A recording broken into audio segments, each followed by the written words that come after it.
Salut tout le monde, j'espère que ça va bien. Je m'appelle Nicolas, je travaille comme conseiller en marketing numérique chez Parcours 3 et aujourd'hui, je vais vous expliquer la meilleure façon d'identifier ces opportunités.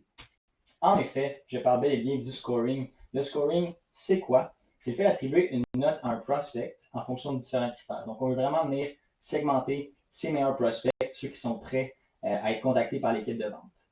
Donc, comment on va faire ça? On va passer par 3 étapes à suivre. Donc, la première étant d'identifier les critères sociodémographiques. Ensuite, on va identifier les critères comportementaux et finalement établir un pointage.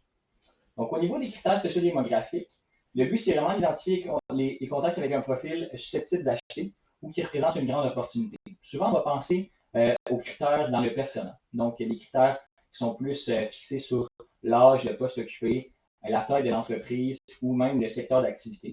Donc, ces critères-là vont donner un bon aperçu de l'emploi que peut représenter cette opportunité-là.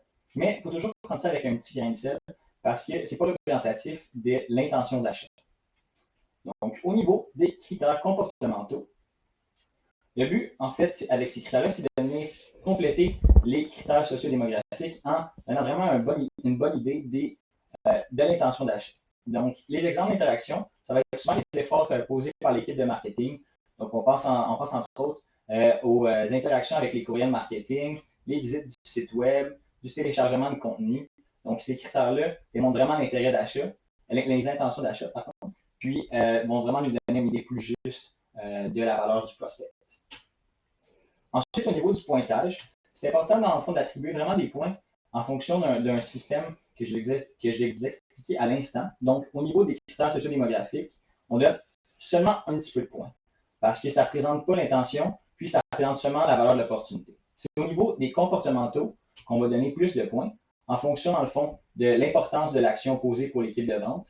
Puis, si par exemple, quelqu'un vient télécharger un formulaire, télécharger une fiche produit, par exemple, on va donner plus de points parce que ça représente un point qui est plus loin dans le processus de vente. C'est important aussi de venir faire un pointage négatif.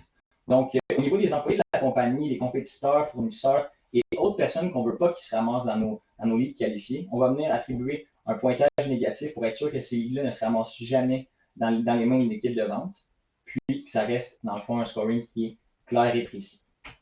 Donc, finalement, un retour sur les étapes à suivre. L'important, c'est vraiment de bien identifier ces critères, donc autant sociodémographiques que comportementaux, puis d'apporter un pointage qui est vraiment juste en fonction de la valeur de l'action. Puis finalement, arroser votre plante. Pourquoi je dis arroser votre plante? Parce que le scoring, c'est un processus qui est évolutif. Votre persona peut changer, vos efforts marketing vont toujours continuer d'évoluer. Donc, c'est important d'en prendre soin, de toujours venir mettre un petit peu d'amour, puis venir ajuster ces scorings en fonction de ces nouveaux efforts marketing ou de ces nouvelles variables de personnel. Merci beaucoup pour votre écoute. Bonne journée!